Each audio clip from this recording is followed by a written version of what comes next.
sky was on fire, explosions shook the ground, smoke covered everything. Making it hard to breathe, Ray lay on the cold ground, barely able to move. His legs were trapped under broken metal from a fallen shuttle. Blood leaked slowly from a deep wound on his side. He was only 19, a young human soldier thrown into a war he didn't understand. He could hear voices shouting, lasers firing, and ships screaming overhead.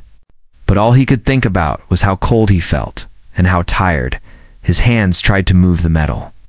But he was too weak. No one was coming. He was going to die here. Ray turned his head to the side and saw other bodies, both human and alien, scattered. Like broken dolls, the battle had moved on, leaving him behind, alone, hurt, forgotten. Then a shadow fell over him, a huge one. Ray blinked, trying to see through the dust. At first, he thought it was a machine, but then he saw eyes large, glowing softly, filled with sadness. A woman, but not a human. She was tall, so tall, she had to bend to reach him. Her skin shimmered like silver under the smoke-filled sky. Her long arms reached toward him carefully. Gently, as if afraid he might break, Ray wanted to scream, but he couldn't. His voice was gone and he didn't have the strength. He thought she was going to finish him off instead. She whispered something in a language he didn't understand. Then tried again in broken English. Child. Hurt. I help. He stared at her, not sure if he was dreaming. She pulled the metal off his legs like it was nothing. Ray cried out from the pain. She didn't flinch. Just picked him up in her massive arms like he was a baby. Her chest was warm, beating. Slow and steady, she began walking, her steps powerful, but soft. Ray drifted in and out of consciousness. The last thing he saw was her face looking down at him, not with anger, not with cold alien eyes, but with something else, something gentle. He blacked out when Ray woke up again. The world was quiet. There was no smoke, no explosions, no screams. He was lying on a bed made of soft furs inside a strange cave. Blue lights glowed from small stones placed on the walls. It smelled like herbs and warm food. He tried to sit up, but groaned. His body ached everywhere. That's when he saw Hernell by a small fire, stirring something in a round stone pot. She was even taller than he remembered. Her head almost touched the cave ceiling. Her long white hair was tied back. Her thick tail moved slowly behind her. She wore clothes made from thick animal hide, decorated with beads and feathers. She noticed he was awake and turned to him. Her glowing eyes softened. You live, she said, smiling. Her voice was deep but kind. You are safe now. Ray opened his mouth, but only a dry croak came out. She rushed over with a cup made from carved wood and helped him drink. The water was sweet and cold. It felt like life. Why? He whispered. Why help me? She sat down beside him carefully. Her large hands rested on her knees. She looked away for a moment, as if searching for the right words once. I had child, she said slowly, little one, like you, but gone. Ray watched her face. He could see pain there, real pain. She wasn't lying. Saw something in him, maybe a memory, maybe a ghost stand. Instead of leaving him, she saved him. I'm Ray, he whispered. She nodded, her smile returning. I am Calvora, she said. Then touched her chest. Mother. To you now? Ray didn't know what to say. He looked down at his bandaged legs, then at the fire, then at her. She had risked her life to save him. She had no reason to, but she did it anyway. As the fire crackled and the cave warmed, Ray closed his eyes. For the first time in days, maybe weeks, he felt safe. He didn't understand who she really was or what she wanted, but he knew one thing: this giant alien woman had become his only hope, and in her arms, death had lost its grip on him. Ray awoke to a strange warmth, not heat from a machine or blanket, but something deeper. It's a kind of warmth that makes a person feel like they aren't alone anymore. He blinked slowly, and this time, he didn't see fire and war. He saw soft blue light glowing from the cave walls, dancing across stone and fur somewhere. Water dripped slowly from above, and in the quiet he heard humming. Not a machine hum, but a soft voice, a lullaby in a language he didn't know. Calm/soothing, ancient, he turned his head and saw her again. Calvora, the giant alien woman who had carried him from the battlefield like a lost cub. She was sitting by a small stone table, grinding herbs with her large hands. Steam rose from a clay bowl beside her, filling the air with a sweet smell. Ray tried to sit up again, and this time he managed. His legs still hurt, but the bandages were clean and tight. Someone had truly cared for him while he slept. Calvora noticed the sound and turned. Quickly a smile spread across her face. "You rise," she said gently. "Very strong." He looked around, unsure what to say. Where are we?" he asked, voice still hoarse. "My place," she said, placing the herbs down, hidden, safe. She walked over and knelt beside him, holding out a cup of thick broth. Ray hesitated, sniffed it, then drank.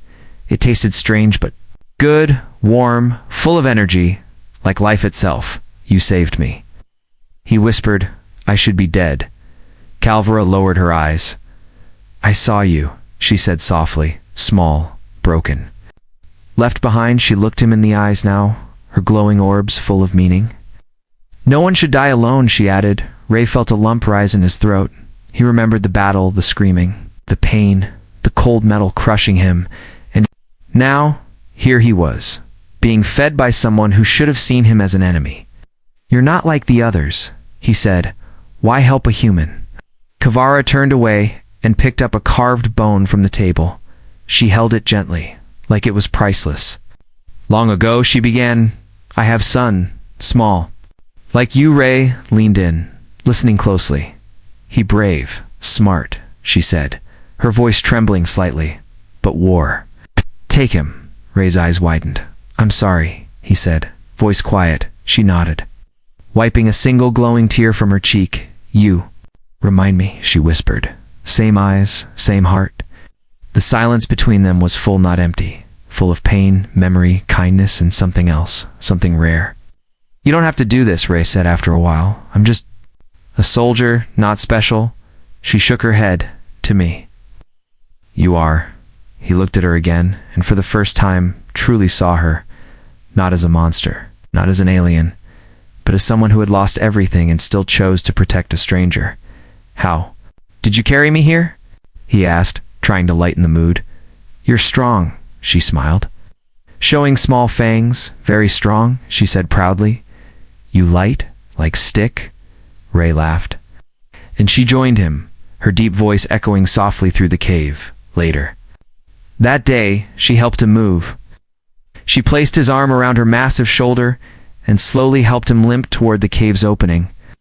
There was a shield of roots and rock, keeping the outside world hidden, but through a small crack, Ray could see the horizon, ash-colored skies, broken ships, and the faraway sound of battle. "Still fighting?"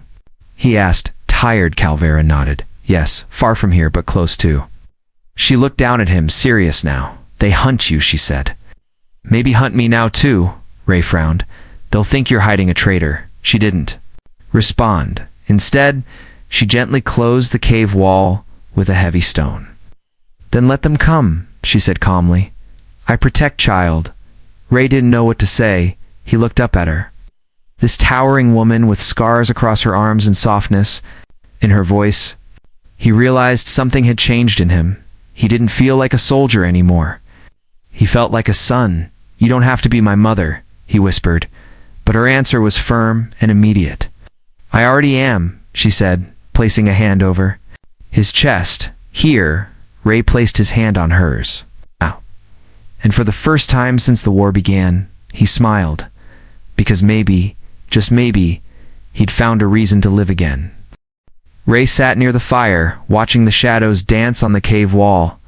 His legs were still healing, but Calvora's strange medicines worked like magic.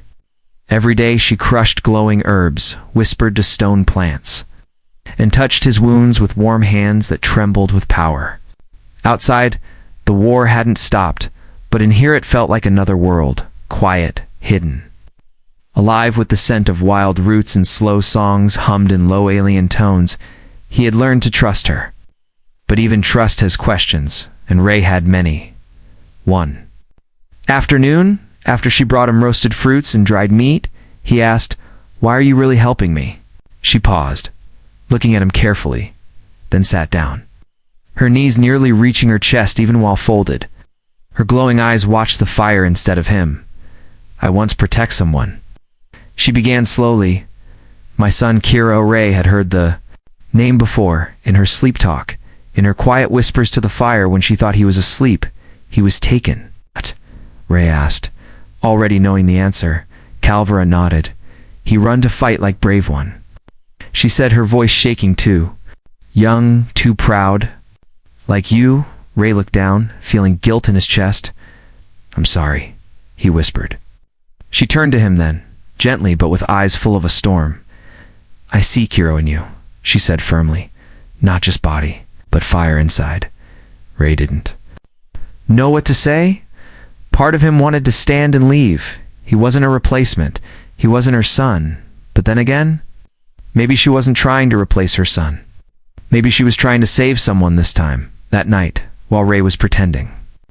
To sleep, he heard something. Footsteps not hers, and not human. Soft, but heavy. Cautious, like a predator moving through leaves. Calvera's body moved before sound reached Ray's ears. She stood near the cave entrance, her tall form blocking the light from outside. Ray saw her grab a long spear carved from bone and crystal. She didn't speak.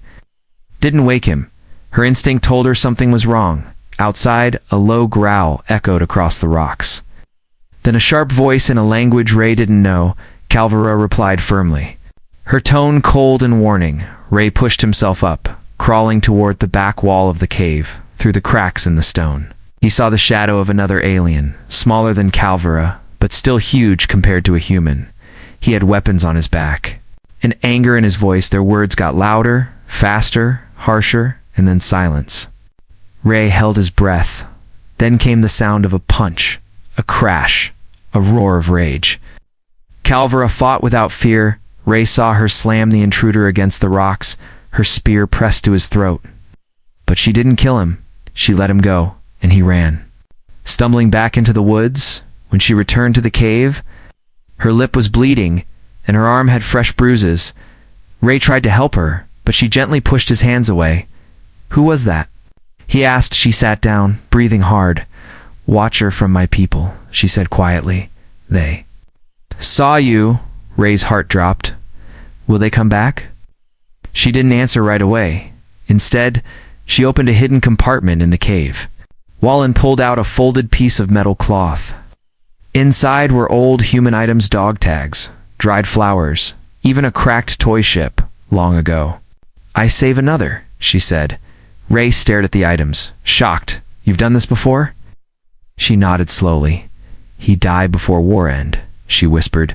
"But he was kind, like you." Ray felt his throat tighten. "You're not just a soldier's savior. You're a mother who never stopped trying."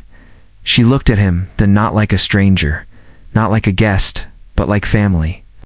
"You don't belong to them," she said softly. "Not now, not after they left you to die." Ray didn't argue. He felt it too. Deep inside, he was no longer just a soldier. He was something else, someone worth protecting, someone who mattered. To her that night, as she sat beside him and softly sang in her native tongue, Ray whispered the word he'd been too afraid to say out loud. "Mom." Calvera stopped. She looked down at him, her eyes wide and wet. She said nothing, but she placed her massive hand over his chest, where his heartbeat echoed, and in that silence, something unbreakable formed. Asterisk, the rain came heavy that morning. It pounded the rocks above the cave like a warning drum. Ray sat near the entrance, watching the world beyond through the thin curtain of vines and leaves. Calvera had grown to hide them. He held a blanket over his shoulders, stitched from the fur of some alien beast she had hunted with her bare hands. His legs were healing, slow but steady. He could now stand with help, walk a few steps if she guided him, but something else had changed too. His body was healing, but his heart was changing even faster. Calvera hummed while she boiled something in the stone pot. Every sound she made, every breath, every gesture felt like it came from a place of care. Not duty, not obligation, but love. He remembered a time before the war, when his real mother, kissed his forehead before school, when home meant soup on cold nights, and warmth that didn't come from fire. This cave, far from Earth, started to feel a lot like that. Calvera came to him with a bowl. "Eat," she said softly, offering him her latest strange but strangely delicious meal. Ray took it with a smile. "Is it the one with glowing worms today?" he teased. She chuckled deeply, a sound that vibrated the air around them.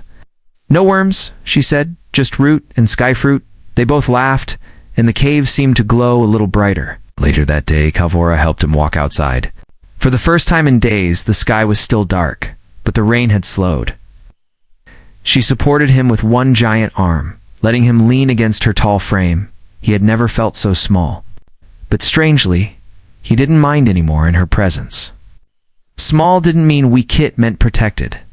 They walked to a nearby hill, where a patch of strange flowers grew. She picked a few with thick fingers and handed one to him. "In my culture," she said, "we give this to heart family, family not from blood but from soul." Ray held the flower gently.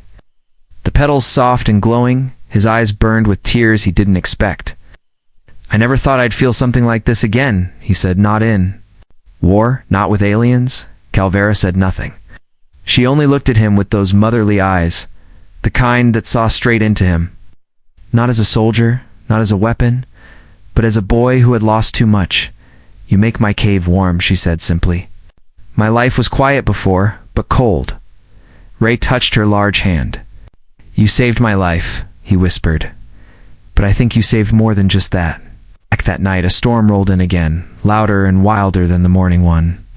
Ray woke to lightning flashing through the cracks in the cave wall. He sat up, shivering not from the cold, but from a nightmare he couldn't remember.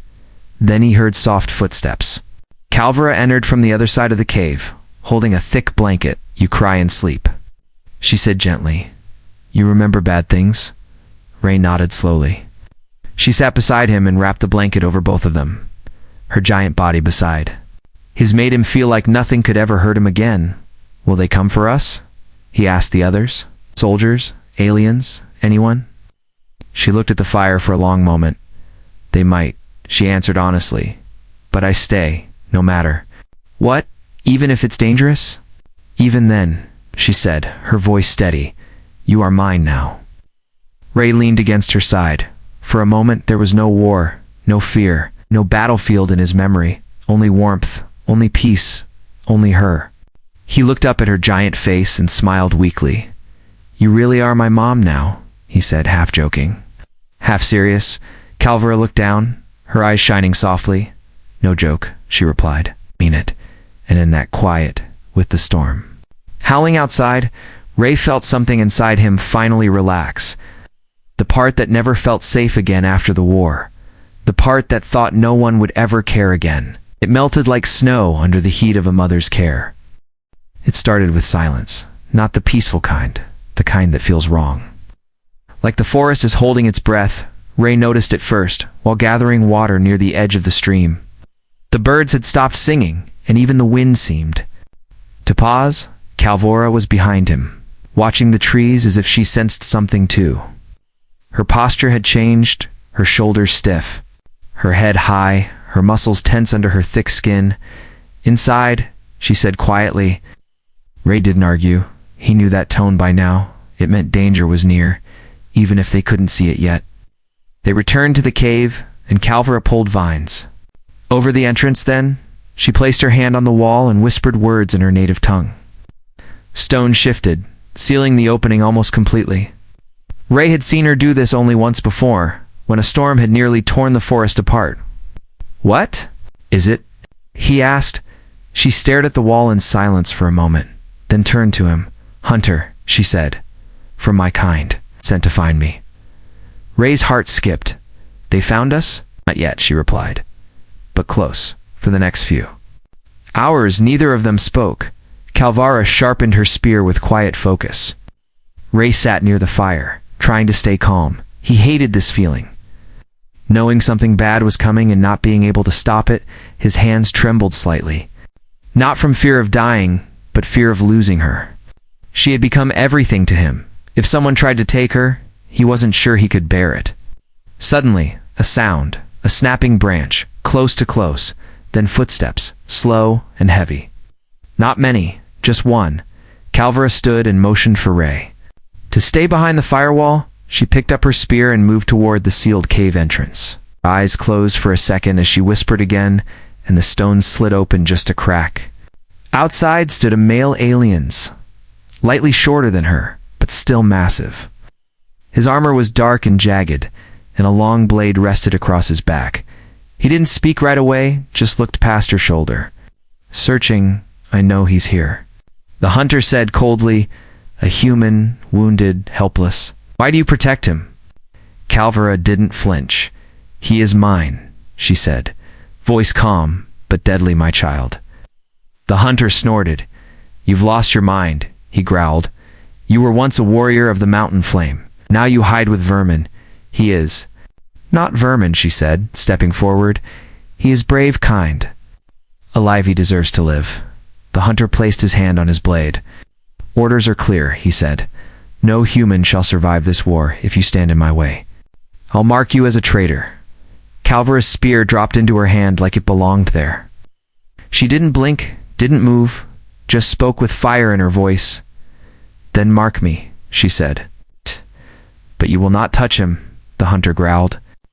And charged, Ray saw the flash of metal and the sound of bone striking stone. He wanted to scream, to run to her, but he couldn't, his legs still weak. His heart frozen, Calvera moved like a storm. She dodged the first swing, slammed her spear into his side, knocking him into the wall. He struck back, slicing across her shoulder, and thick blue blood spilled on the ground. She didn't scream, she only roared, a sound so powerful it made the cave shake. Ray crawled forward, eyes wide, watching her fight for him, not for war, not for honor, but for him.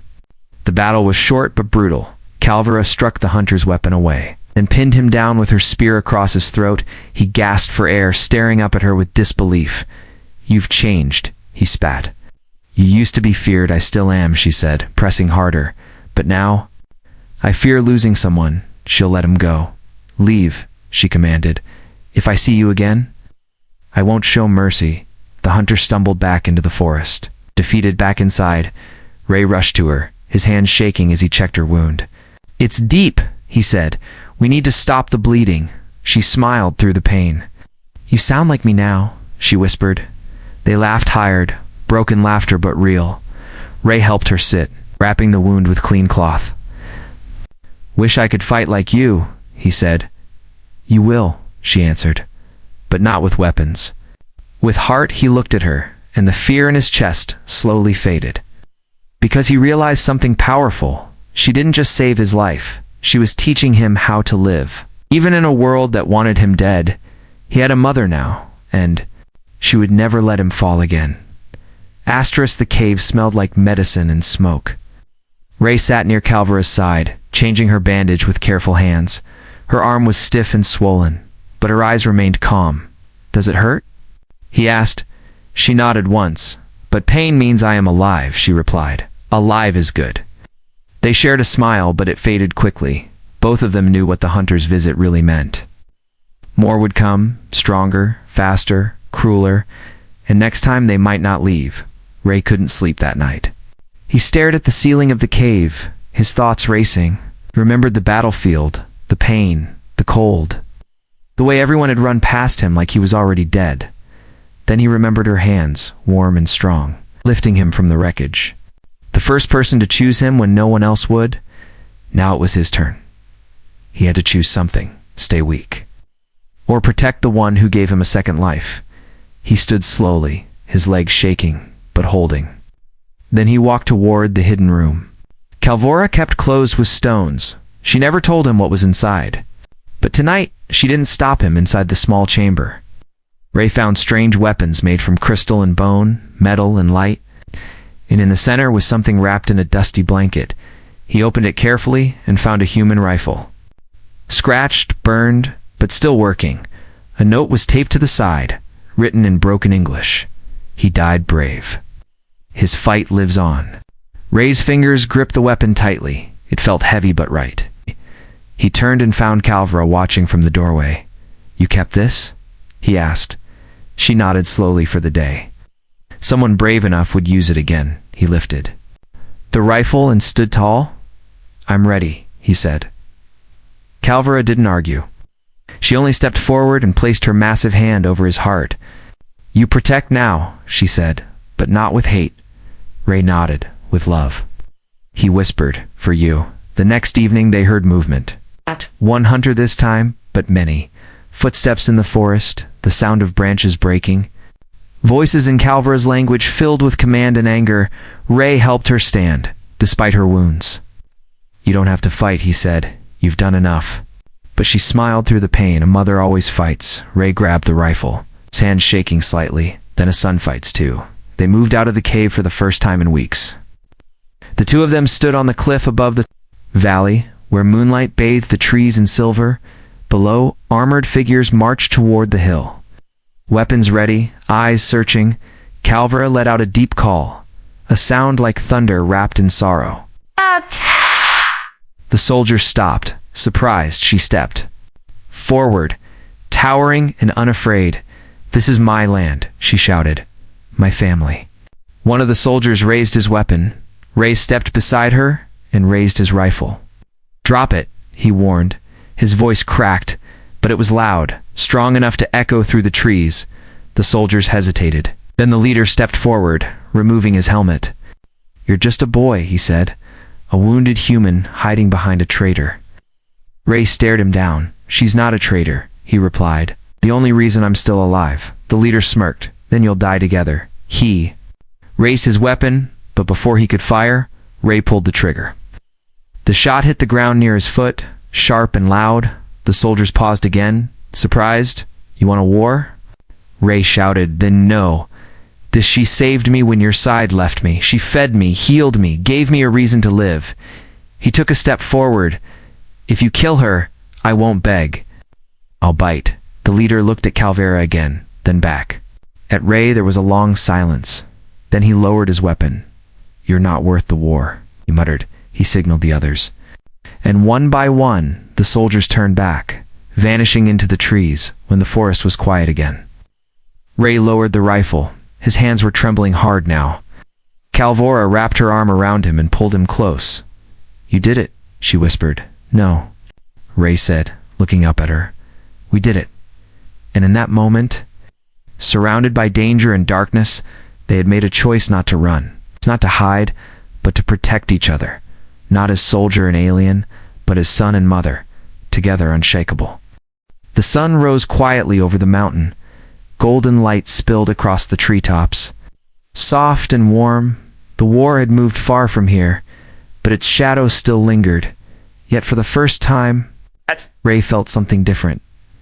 Peace. Calvera sat outside the cave with him. Her arms still wrapped in thick cloth. She was healing slowly, but her spirit remained strong. Ray sat beside her, polishing the old human rifle that had once belonged to a fallen soldier, and now belonged to a son who had chosen to stand. Hadn't spoken much since the night they scared the soldiers away. There was nothing more to prove. Their bond didn't need words anymore. A breeze passed through the leaves and birds chirped like they were finally free to sing again. Ray leaned against her shoulder, still amazed by how solid and safe she felt. I had a dream last night, he said softly. Calvera turned to him. Curious, I dreamed we had a house, Ray continued, not a cave. A real home, with light, food, safety, maybe even kids running around. Calvera smiled gently. A dream is a seed, she said. Plant it and it grows. Ray chuckled. With all this war, I wasn't sure anything could grow again. She pointed to a small crack in the cave. While from it, a tiny green vine had begun to sprout, soft, fragile, but alive, even in broken places. She said life finds a way. A loud buzzing filled the air suddenly. Ray stood up fast, gripping his rifle, but Calvera raised a hand calmly. That sound, she whispered, not enemy, over the trees. A sleek human ship descended slowly. Its hull was scratched and faded, but the Earth flag still shone brightly. On the side, it hovered above the clearing, then landed softly. Ray's heart raced. He hadn't seen another human in weeks, not since the battlefield where he'd almost died, Would they even believe what he had become? The ship's doors opened, and 2 soldiers stepped out. One wore a captain's badge. The other held a scanner. They froze when they saw Calvert Owring, scarred, still holding her spear. But Ray stepped forward before anyone could speak. "She saved me," he said, loud and clear. "This woman carried me from death, healed me, protected me, became my family."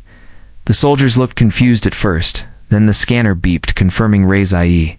"Private Raymond Cole." The captain asked. Ray nodded. "We thought you were dead," the man said, stunned. "We picked up your signal by accident." Ray looked at Calvera, then back at the captain. "I was as good as dead until she found me." The captain hesitated, then looked up at Calvera. "Thank you," he said quietly. Calvera gave a small nod. "I protect what is mine." They offered to take Ray home, back to the space station, back to Earth, back to humans. But when they asked if he would come alone, Ray shook his head. "I won't leave her behind," he said. "She's not a prisoner." "Not a pet, she's my mom." The captain looked surprised. "We don't normally allow alien refugees aboard, especially during wartime." Ray stepped forward. "Then make a new rule," he said, "because I'm not going without her." There was a long silence. Then the captain sighed. "All right," he said. "But she'll have to go through processing, observation, all the usual checks." "She'll pass them all," Ray said confidently. "She's stronger than any of us, and more human than most."